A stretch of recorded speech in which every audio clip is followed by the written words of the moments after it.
compartir este tiempo con ustedes. Hermanos, bueno, hoy vamos a hacer una pequeñita pausa con la serie de Filipenses que veníamos estudiando, y hoy quisiera aprovechar para compartir, para que meditemos este tiempo sobre el tema del bautismo, aprovechando que hoy tenemos celebración de bautizos junto con los hermanos de la iglesia de Cariari, y de hecho tenemos varios hermanos de acá que se van a bautizar, Keylor, mi hermana Margarita, Brigitte. Entonces nos gozamos, celebramos con ellos también este paso tan importante en su vida cristiana. Y yo quisiera invitarle que abra su Biblia en el libro de Mateo capítulo 3.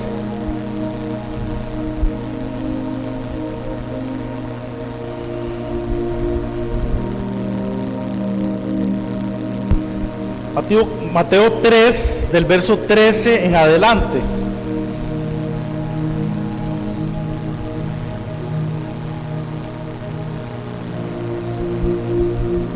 Amén.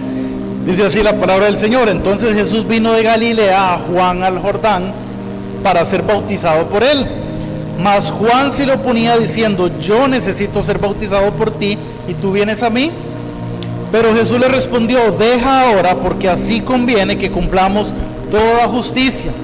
Entonces le dejó. Y Jesús, después que fue bautizado, subió luego del agua, y he aquí los cielos le fueron abiertos, y vio al Espíritu de Dios que descendía como paloma y venía sobre él. Y hubo una voz de los cielos que decía: este es mi Hijo amado, en quien tengo complacencia. Padre, te damos gracias una vez más por tu bendita palabra. Gracias, Señor, porque ella es nuestro alimento, ese pan que vino del cielo, Señor. Tu Hijo es tu palabra, tu Hijo encarnado, el Verbo hecho carne, Señor. Y ahí encontramos toda fuente de verdad, toda la instrucción que necesitamos, Señor.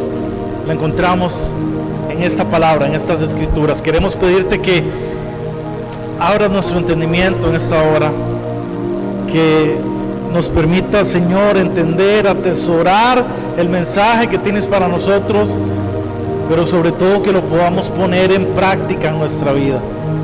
Queremos ser hacedores de tu palabra, hacedores para la gloria y honra de tu nombre. Te lo pedimos en el nombre de Jesús. Amén.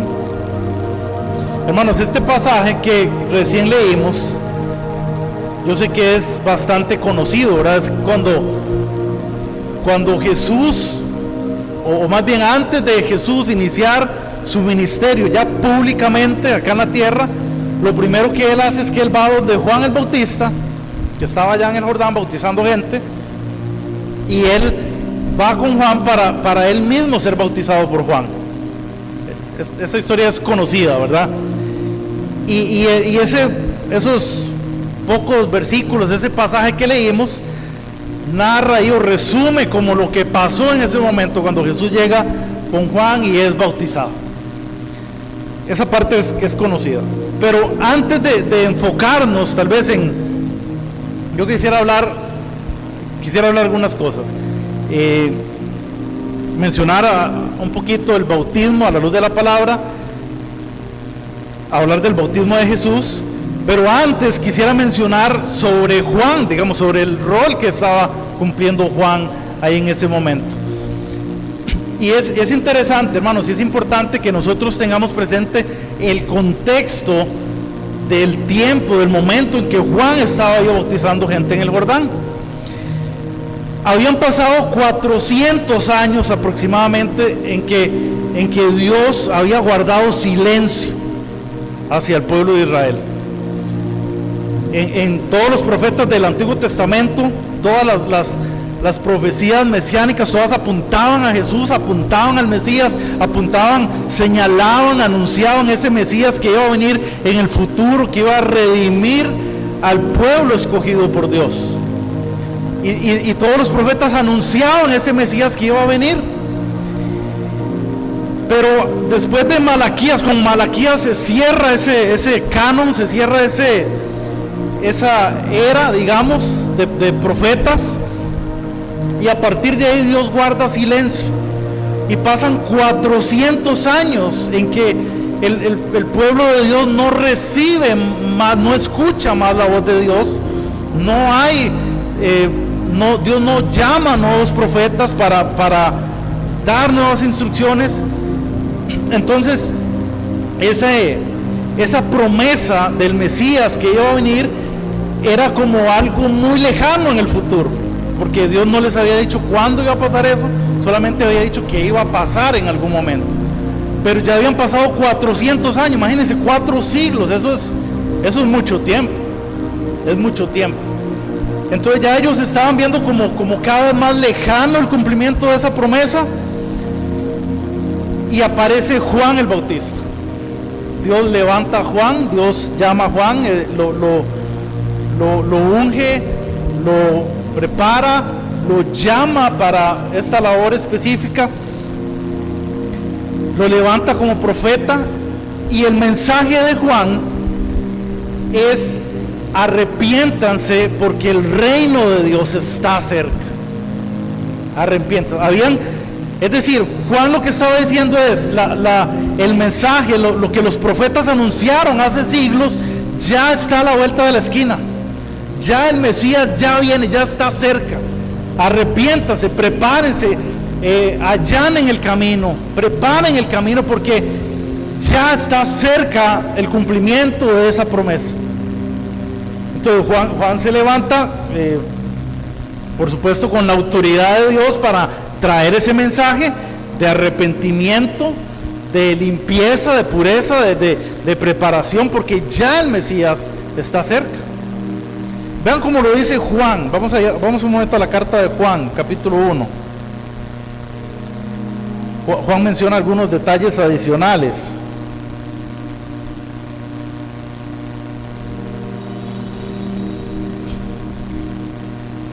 A partir del verso 19 dice: este es el testimonio de Juan, cuando los judíos enviaron de Jerusalén sacerdotes y levitas para que le preguntasen: ¿tú quién eres? Confesó y no negó, sino confesó: yo no soy el Cristo. Y le preguntaron: ¿qué pues? ¿Eres tú Elías? Dijo: no soy. ¿Eres tú el profeta? Y respondió: no. Le dijeron: pues ¿quién eres? Para que demos respuesta a los que nos enviaron. ¿Qué dices de ti mismo? Verso 23, dijo: yo soy la voz de uno que clama en el desierto, enderezad el camino del Señor, como dijo el profeta Isaías. Juan estaba haciendo referencia a una profecía que Isaías había emitido, de esa voz que clama en el desierto: enderezad el camino del Señor. Entonces Juan el Bautista dice: yo soy el cumplimiento de esa profecía de Isaías, no el Cristo, sino de esa voz que anuncia a ese Cristo que va a venir. Dice el verso 24: y los que le habían sido enviados eran de los fariseos, y le preguntaron y le dijeron: ¿por qué pues bautizas si tú no eres el Cristo, ni Elías, ni el profeta? Juan le respondió diciendo: yo bautizo con agua, mas en medio de vosotros está uno a quien vosotros no conocéis. Este es el que viene después de mí, el que es antes de mí, del cual yo no soy digno de desatar la correa del calzado. Estas cosas sucedieron en Betábara, al otro lado del Jordán, donde Juan estaba bautizando. Y vean lo que pasó después, verso 29. El siguiente día vio Juan a Jesús que venía a él, y dijo: he aquí el Cordero de Dios que quita el pecado del mundo. Este es aquel de quien yo dije: después de mí viene un varón, el cual es antes de mí, porque era primero que yo. Y yo no le conocía, mas para que fuese manifestado Israel, por esto vine yo bautizando con agua. También dio Juan testimonio diciendo: vi al Espíritu que descendía del cielo como paloma y permaneció sobre él, y yo no le conocía, pero el que me envió a bautizar con agua, aquel me dijo, sobre quien veas descender el Espíritu y que permanece sobre él, ese es el que bautiza con el Espíritu Santo. Y yo le vi y he dado testimonio de que este es el Hijo de Dios. Vamos a dejar hasta ahí esa parte. Bien, vean lo que pasó. El pueblo estaba en ese periodo de silencio de Dios, digamos. Habían pasado 400 años aproximadamente, donde ellos estaban viendo como cada vez más lejano el cumplimiento de las promesas que Dios les había hecho a ellos, a sus padres, a la simiente de Abraham. Entonces Dios levanta a Juan como profeta, y el mensaje de Juan es: arrepiéntanse porque el reino de los cielos está cerca. Y lo interesante, hermanos, de lo radical, digamos, del ministerio de Juan,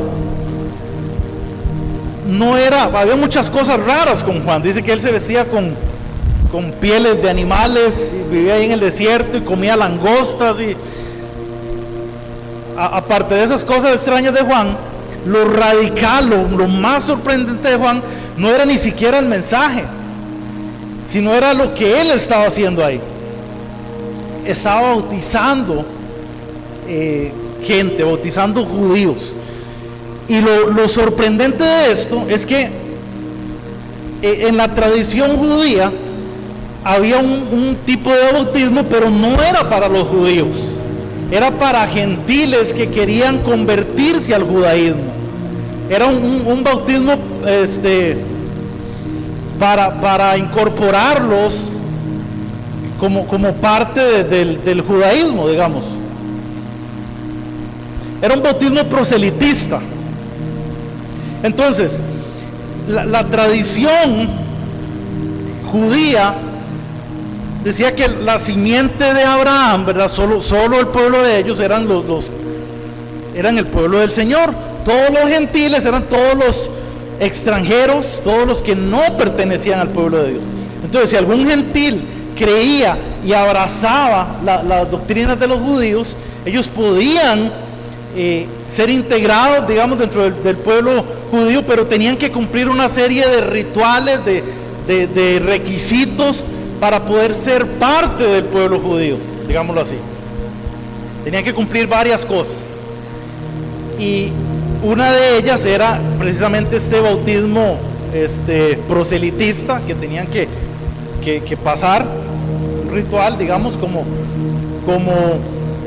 símbolo externo de que habían abrazado la fe de los judíos. Lo radical con Juan, lo sorprendente, lo más sorprendente del ministerio que desarrolla Juan, es que Juan estaba llamando al bautismo a los judíos, no a los gentiles. Y los estaba llamando, dice, como señal de arrepentimiento y de limpieza, porque el reino del Señor está cercano, ya está a la vuelta de la esquina. De hecho, más adelante ahí, donde terminamos de leer en el capítulo de Juan, ahí mismo en el capítulo 1, Juan dice: ya el hacha está puesta sobre la raíz del árbol. Es decir, la idea es de un leñador que va con su hacha, está cortando un árbol. Obviamente empieza con los primeros golpes a cortar, a quitar la corteza, después va más adentro por toda la pulpa del árbol, digamos, hasta llegar al fondo, hasta la raíz del árbol. Es decir, Juan lo que está diciendo es: ya un golpe más, un hachazo más y ese árbol cae. Ya estaban a instantes de caer el árbol. Y dice: ya el Señor tiene el aventador en su mano. El aventador es como un rastrillo grandote. Levantaban el trigo junto con la paja. No sé si ustedes lo saben, pero el trigo y la cizaña, digamos, son muy parecidos. La diferencia es cuando a la hora de dar el fruto. Entonces, pero está el trigo, ya el trigo lo habían seleccionado. Hay paja, digamos, ya hay como le digo, es que como ustedes no son agricultores no me van a entender, pero a ver, el trigo, el que tenía fruto, era más pesado que la paja. Entonces, si se ponían a seleccionarlo ahí, como vaina por vaina, iban a durar toda la vida. Entonces agarraban como ese rastrillo grandote y lo tiraban al aire, y el trigo, como es más pesado por el fruto, caía en el mismo lugar y la paja se la llevaba el viento. Con una poquita brisa que hubiera, eso se lo llevaba el viento, y así separaban el trigo de la paja, digamos. Esa era como la idea. Entonces Juan lo que está diciendo es, ya el Señor tiene el aventador en su mano, ya está listo, ya nada más y ya, o sea, está a la vuelta de la esquina, lo que está diciendo Juan. Ya está el hacha puesta sobre la raíz del árbol, ya el Señor tiene el aventador en su mano. Y lo que le está diciendo es, el reino del Señor está, o sea, ya llegó, ya está aquí, ya estaban a instantes. Esa es la idea, para entenderlo, como las metáforas que usa Juan ahí. Pero como les decía, lo asombroso de esto es que Juan no está llamando a gentiles al bautismo, está llamando a judíos. Por eso los fariseos se escandalizan y salen de Jerusalén y van allá al Jordán a ver qué es lo que está haciendo Juan. Y tienen esta conversación ahí con él y dicen, pero usted quién es y por qué está haciendo esto. Porque entonces ellos les dicen, nosotros somos hijos de Abraham, nosotros no tenemos que ser bautizados, somos del pueblo de Dios, ¿verdad? Ese es el asunto. Porque la tradición dictaba que eran los gentiles que debían ser bautizados para incorporarse a los judíos. Pero este bautismo era una nueva ordenanza, digamos, que el Señor emitió. El Señor Dios instruyó a Juan para que anunciara que Dios mismo le había ordenado hacer eso a su propio pueblo, a los propios judíos, como señal de purificación, de limpieza, de forma que pudieran estar preparados, porque ya el Mesías venía, ya el Mesías estaba a nada de iniciar ya su obra, su ministerio públicamente aquí en la tierra. Es decir, el mensaje que Dios le envía a Juan a anunciar es, pueblo de Israel, ya está a la vuelta de la esquina el cumplimiento de la promesa de Dios, y ustedes no están preparados para recibirlo. Por lo tanto, el mensaje de él es: arrepiéntanse, bautícense, purifíquense, prepárense, porque ya el reino de los cielos está cerca. Ese era el mensaje de Juan. Y podríamos mencionar varias cosas aquí acerca del bautismo. Ese bautismo que Juan estaba haciendo ahí tiene algunas similitudes, pero no es igual, digamos, exactamente en significado, por todo esto que les comento, al bautismo en que la iglesia practicamos actualmente. Tiene diferencias, varias. Ahorita, al final, si nos da tiempo, vamos a mencionar algunas. El punto acá es que Juan está haciendo ese bautismo, está bautizando judíos, y llega Jesús para que Juan lo bautice. Y Juan se queda asombrado, se queda impresionado, y dice el texto en Mateo que leímos al principio, que Juan le impide a Jesús que se bautice. Juan le dice: no, Señor, pero ¿qué va a hacer? Seguro lo llama ahí aparte y le habla calladito. Le dice: Jesús, ¿pero qué está haciendo? No, usted no tiene que bautizarse. Porque el bautismo que estaba anunciando Juan era como símbolo de arrepentimiento. Entonces Juan está diciendo: Señor, este bautismo es para pecadores, no es para ti, porque tú no eres pecador. Es para pecadores. Más bien tú deberías bautizarme a mí. Es lo que Juan le dice a Jesús, ¿verdad? Hermano, y las palabras de Jesús, la respuesta de Jesús, yo no sé si habrá un pasaje en todo el Nuevo Testamento que explique más o que deje más claro la obra que Jesús vino a cumplir aquí en la tierra. Porque Jesús le responde a Juan, le dice, hagámoslo así, en otras palabras, hágame caso, Juan, hágame caso, obedezca lo que yo le estoy diciendo. Y le dice Jesús, porque conviene que cumplamos así toda justicia. Conviene que cumplamos así toda justicia. Y es importante entender esto, entender qué es lo que está diciendo Jesús acá. Todos entendemos, digamos, hasta cierto punto, la obra redentora de Cristo. Que Él vino, se encarnó, dice Juan mismo, lo dice ahí en el capítulo 1, se encarnó como hombre, vivió como hombre, vivió la vida que vivió, murió la muerte que sufrió en la cruz y todo lo que tomó nuestro lugar en la cruz. Creo que podemos dimensionar eso, ¿verdad? Podemos entender hasta cierto punto lo que eso significa. Nosotros merecíamos pasar lo que pasó Jesús, la muerte que sufrió Jesús, la humillación, todo el sufrimiento, todo el castigo que fue sobre Él. Usted y yo éramos quien lo merecíamos, pero Él vino, Él tomó nuestro lugar, Él sufrió nuestra culpa, sufrió nuestro castigo para que la paz fuera sobre nosotros. Eso es asombroso, hermanos, y eso fue lo que hizo Jesús. Ahora, el Padre podía haber enviado a Jesús que apareciera aquí en la tierra el Viernes Santo y ir inmediatamente a la cruz y pagar ahí por todos nuestros pecados. Pudo haberlo hecho de esa forma. El asunto es usted y yo, habríamos sido libres de la culpa del pecado, como lo somos gracias al sacrificio de Cristo, amén. Pero no seríamos justos, seríamos no culpables, porque ya no habría culpa, no tendríamos culpa por nuestros pecados, porque Cristo pagó en la cruz por nuestra culpa. No seríamos culpables, pero no seríamos justos delante de Dios. Es decir, en toda la obra redentora de Cristo hay una doble imputación. Es decir, mis pecados le fueron imputados a Él, le fueron atribuidos a Él.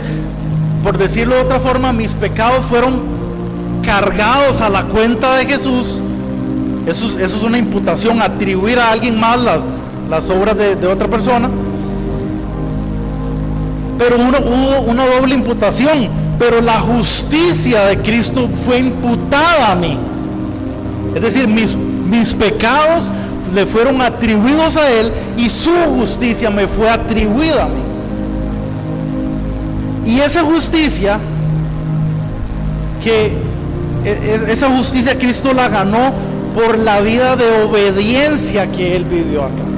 Entonces, si Él simplemente hubiera aparecido acá el Viernes Santo y nada más va a la cruz y muere, usted y yo seríamos salvos, gloria a Dios por eso, y seríamos, no habría culpa sobre nosotros, no seríamos culpables, pero no seríamos justos delante de Dios, porque somos justos porque la justicia de Cristo fue cargada a nuestra cuenta, fue acreditada a nuestra cuenta.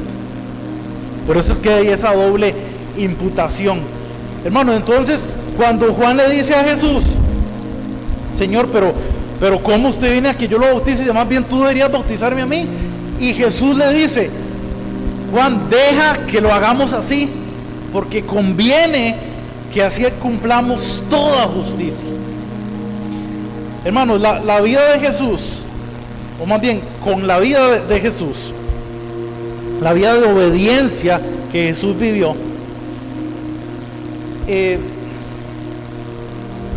Él fue el único que vivió totalmente justo. Es decir, había una ley, ¿se acuerdan? Antes del pacto de gracia en el que usted y yo disfrutamos. Había un pacto de la ley, había una ley. 613 leyes estaba compuesta toda esa ley. Y el apóstol Pablo lo explica en algunas de sus cartas. Él dice: la ley no es mala, todo lo contrario, más bien la ley es buena, es santa. Pero la ley tenía un propósito, y el propósito de la ley era justamente que pudiéramos entender que no podemos cumplir la ley. De tal forma que Pablo lo menciona ya a los Gálatas, le dicen, el propósito de la ley es que el hombre se dé cuenta que por las obras de la ley nadie puede ser justificado, solamente por gracia, por medio de la fe. Entonces la ley tiene un propósito perfecto y bueno y santo, que es el que usted y yo nos podamos dar cuenta, es que no podemos cumplir con la ley. Es decir, el fin de la ley es que el hombre se dé cuenta que por la ley no se puede salvar, no se puede justificar, que nadie se puede salvar a sí mismo. Entonces, el fin de la ley es que nos podamos dar cuenta que no nos podemos salvar a nosotros mismos, que necesitamos un Salvador, que es Cristo, el único. Amén. Entonces, cuando Cristo es encarnado y Él vive la vida que vive, hermanos, Él cumplió a cabalidad con toda la ley. Él cumplió hasta la última tilde de la ley. Él la cumplió. Solo Él pudo hacerlo. Solo Él pudo hacerlo. Entonces, Él se presentó justo. Él era justo, el único justo, porque Él fue el único que cumplió hasta la última jota de la ley. Y esa justicia suya que Él ganó con esa vida de obediencia completa al Padre que Él vivió, esa justicia fue imputada a nuestro favor. Entonces cuando la Biblia nos declara justos, Él no nos está viendo a nosotros, Él está viendo la justicia de Cristo en mí, que fue cargada a mi cuenta. Él no está viendo mis obras, porque mis obras son malas. Mi justicia propia, dice la palabra de Dios, que son como trapos de inmundicia delante de Dios. O sea, es basura, eso no vale nada, no sirve de nada. Mis obras de justicia, aún las obras que yo considero buenas, las mías, de nada sirven. La única justicia que el Padre ve es la del Hijo, de Cristo, de Jesús. Entonces, cuando Jesús, por eso es que Jesús le dice a Juan, hagámoslo así. Ahorita no tengo tiempo de explicarle, darle un curso ahí teológico sobre este asunto. Nada más hágame caso, confíe en lo que yo le estoy diciendo, porque conviene que cumplamos así toda justicia. ¿Por qué Jesús fue a las aguas del bautismo entonces? Y Jesús, no había un solo pecado en Él.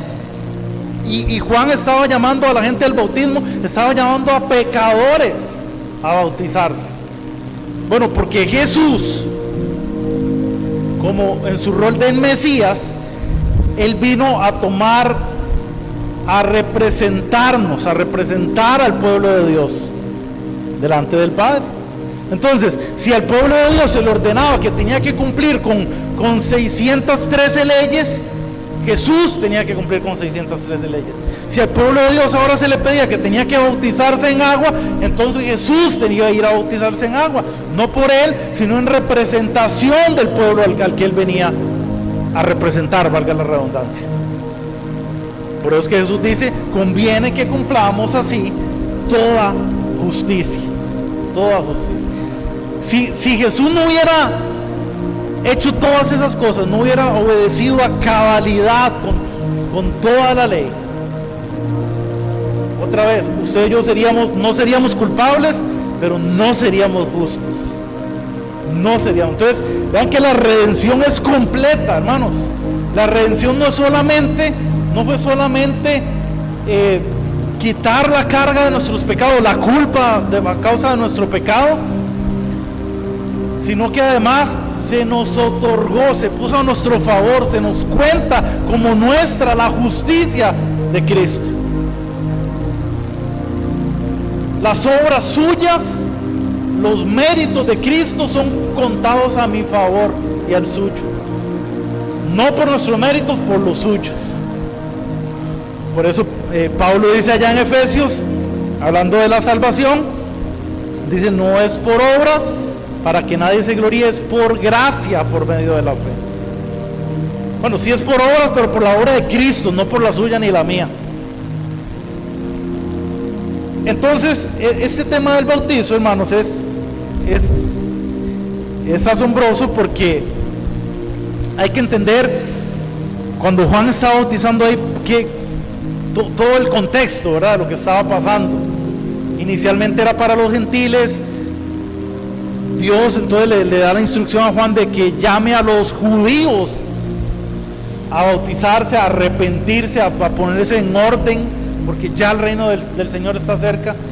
Y el mismo Jesús, en obediencia, como judío, digamos así, aunque no había pecado en él mismo baja a las aguas del bautismo. Ahora, ¿qué implicación tiene para nosotros? Yo quiero que leamos un pasaje que está en Colosenses 2.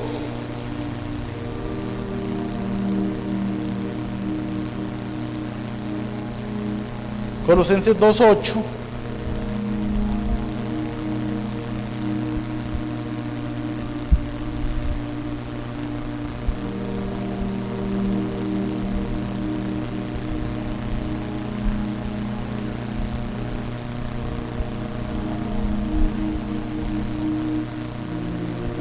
Porque es que, a ver, antes de leer el texto, quiero comentarles algo.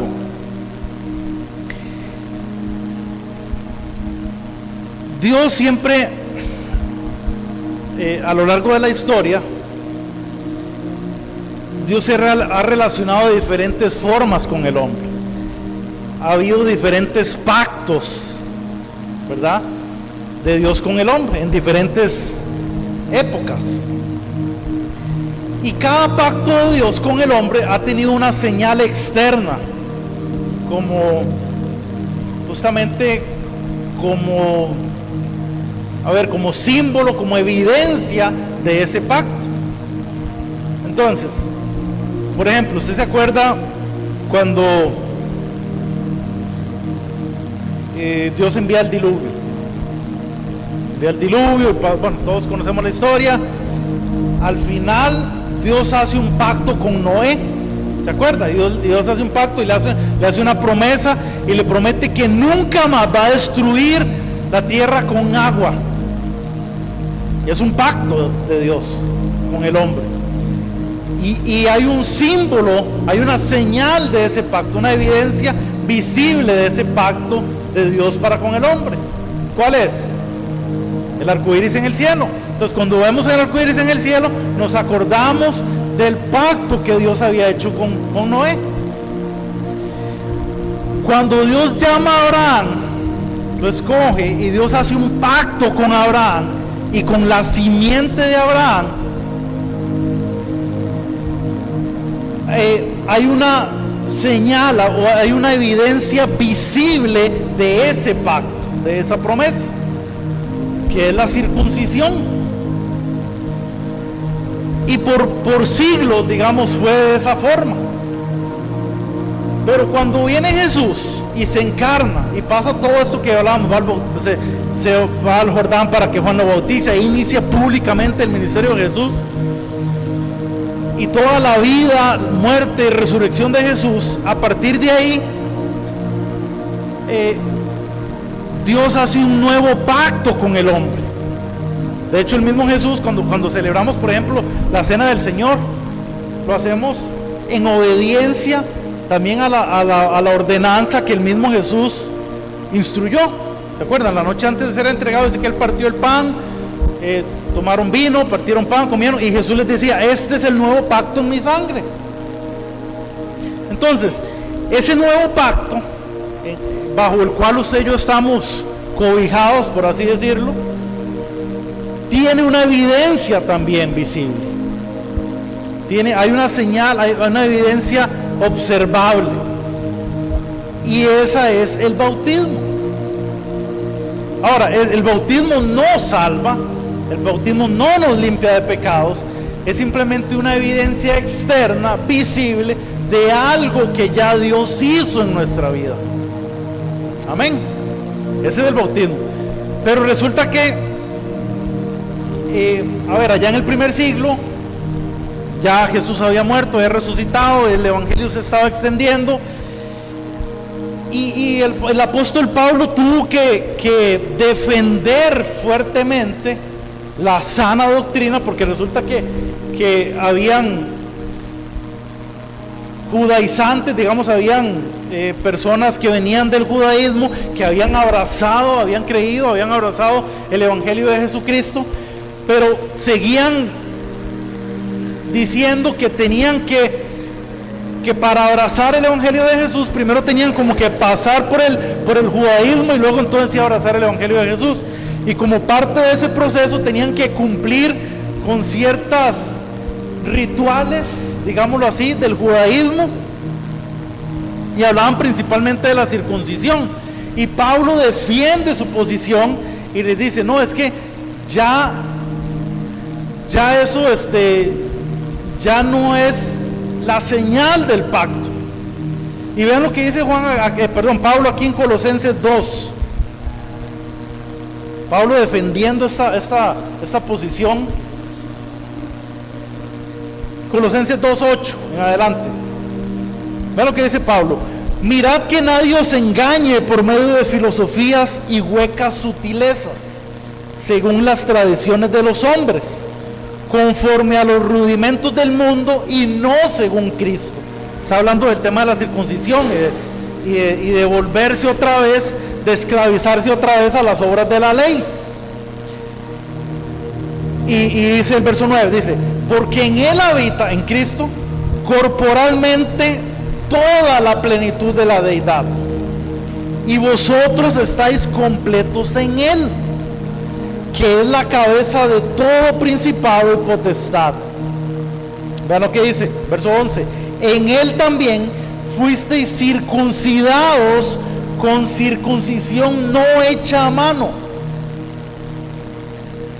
al echar de vosotros el cuerpo pecaminoso carnal en la circuncisión de Cristo.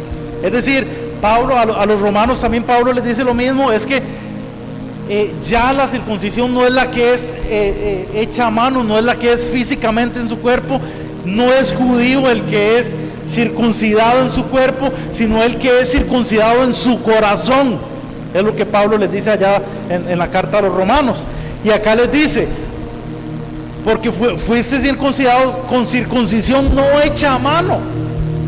O sea, lo que Pablo está diciendo es que la obra de Cristo en ustedes no es la evidencia de esa obra, la evidencia de ese pacto, no es una evidencia física en su cuerpo, es algo que Dios ha hecho internamente en su corazón. Es lo que Pablo está diciendo acá. Y vean lo que continúa diciendo, cómo él compara ya eso con el bautismo en agua. Verso 12: sepultados con él en el bautismo. ¿Con quién? Con Cristo, en el cual fuisteis también resucitados con él, mediante la fe en el poder de Dios que le levantó de los muertos. Y el 13 dice: y a vosotros, estando muertos en pecados y en la incircuncisión de vuestra carne, os dio vida juntamente con él, perdonándonos todos los pecados, anulando el acta de los decretos que había contra nosotros, que nos era contraria, quitándola de en medio y clavándola en la cruz. Y despojando a los principados de las potestades, los exhibió públicamente, triunfando sobre ellos en la cruz.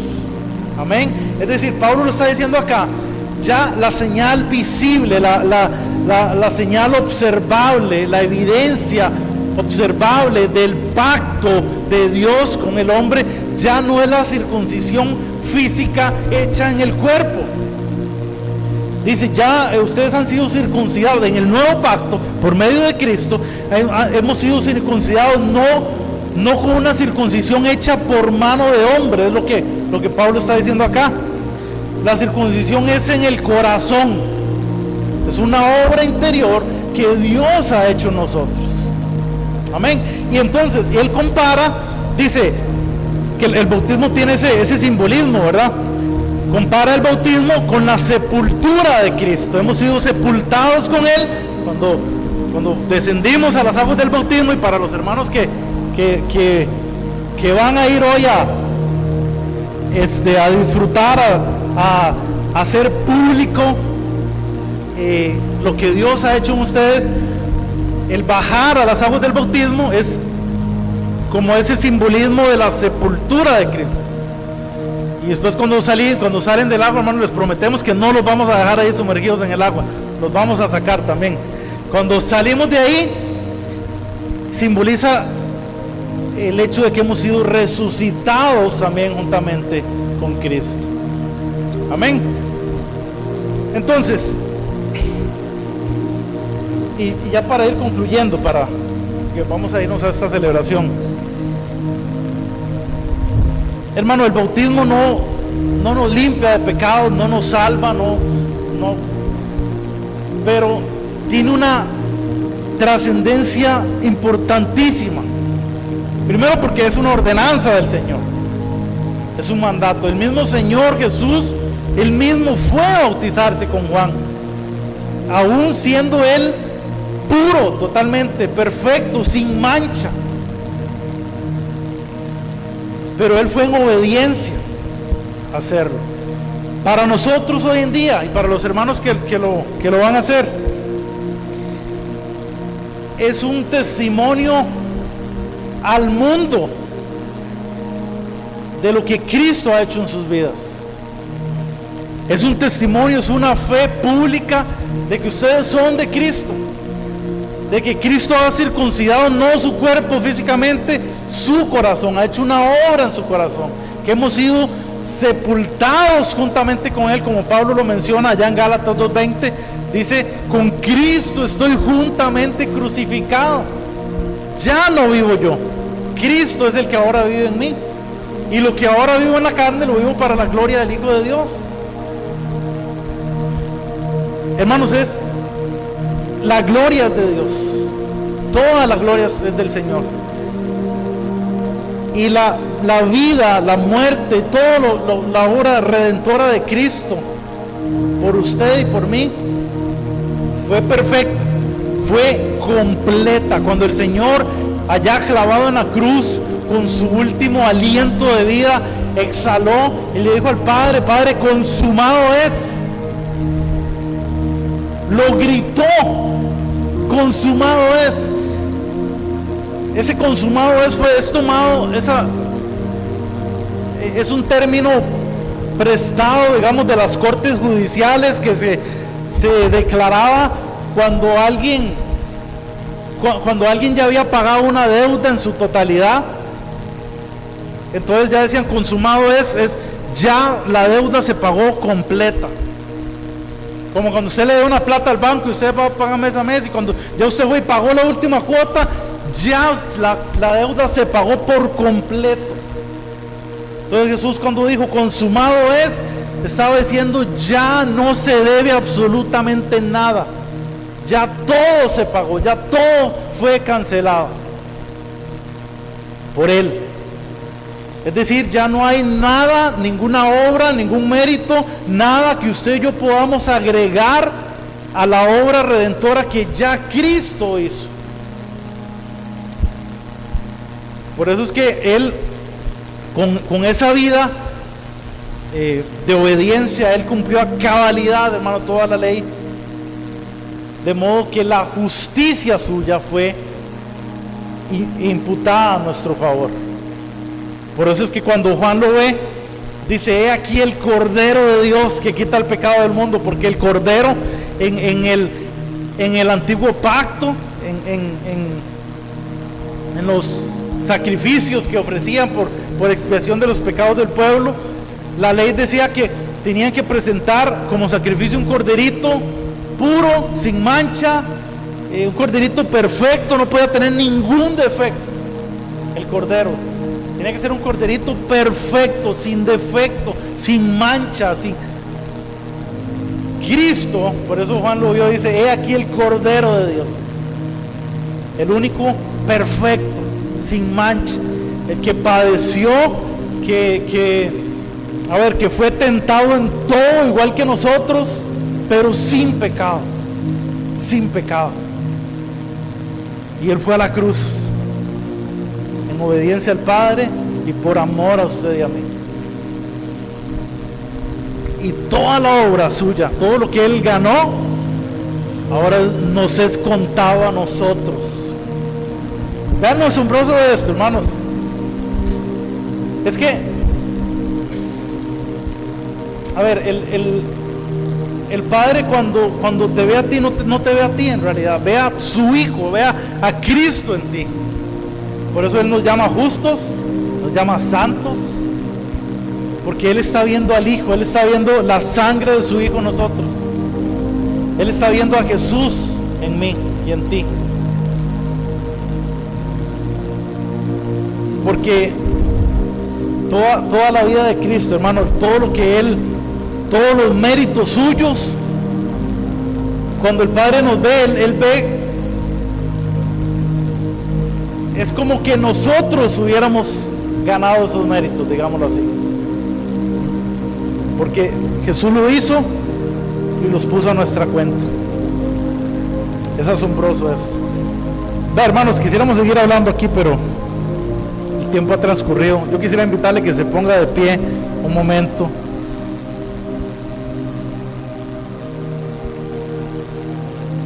Le vamos a dar gracias al Señor por su palabra.